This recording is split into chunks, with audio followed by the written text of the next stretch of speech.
Tomato చారు ఎలా పెట్టుకోవాలో చూసేద్దామా? వచ్చేయండి మరి.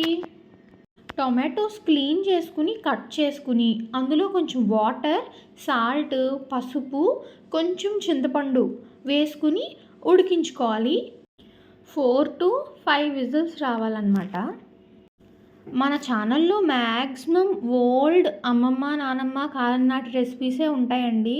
ఎందుకంటే మన జనరేషన్ వాళ్ళకి అలాంటివి పెద్ద తెలీదు. ఇప్పుడు ఏవో డిఫరెంట్ ఫుడ్స్ వచ్చేసాయి కనుక.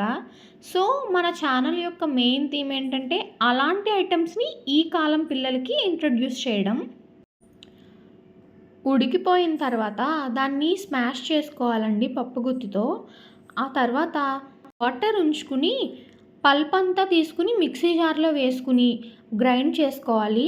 ఇప్పుడు ఆ పల్ప్ని మళ్ళీ తిరిగి ఇదే వాటర్లో వేసి షుగరు, కారము వేసుకుని వాటర్ యాడ్ చేసుకోవాలండి. వాటర్ యాడ్ చేసుకున్నాక స్టవ్ మీద పెట్టుకుని ఎంటీఆర్ది రసం పౌడర్ ఉంటుంది కదండి, ఇది అవైలబుల్గా లేకపోతే సాంబార్ పౌడర్ అయినా యాడ్ చేసుకోవచ్చు. ఒక ప్యాకెట్ యాడ్ చేసుకుని బాగా మరగనివ్వాలి.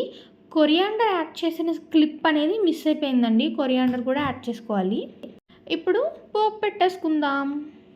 వెల్లుల్లిపాయలు ఎక్కువ ఉంటేనే బాగుంటుందండి. కావలసిన పోపు దినుసులన్నీ తీసుకుని ఒకటొకటిగా చూపిస్తున్న విధంగా ఫ్రై చేసుకుని వేడివేడిగా ఉన్న చారులో వేసేసుకోవడమే. మిక్స్ చేసుకుంటే అంతే సింపుల్గా ఎంతో టేస్టీగా టమాటో రసం రెడీ అయిపోతుంది. ఛానల్ని లైక్ చేసి, షేర్ చేసి, సబ్స్క్రైబ్ చేయడం మాత్రం మర్చిపోకండి. టొమాటో చారు అనేది ఎంత మరిగితే అంత ఎక్కువ టేస్ట్ ఉంటుందండి. ఎప్పుడైనా సరే గుర్తుపెట్టుకోండి, బాగా మరగనివ్వాలి. వేడివేడిగా రైస్లో వేసుకుని తింటుంటే సూపర్ టేస్ట్ ఉంటుంది అసలు. పోపు వేసుకునేటప్పుడు అండి వెల్లుల్లిపాయలు లైట్గా కలర్ చేంజ్ అయితే ఆ టేస్ట్ అనేది ఎన్హాన్స్ అయిపోతుంది రసంలో. ఈ చిన్న టిప్స్ ఫాలో అవుతూ చేసుకుంటే టమాటో రసం సూపర్ అసలు.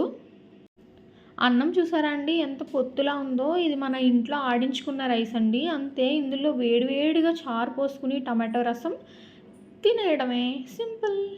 మన ఛానల్ని సబ్స్క్రైబ్ చేసుకోవడం మర్చిపోకండి.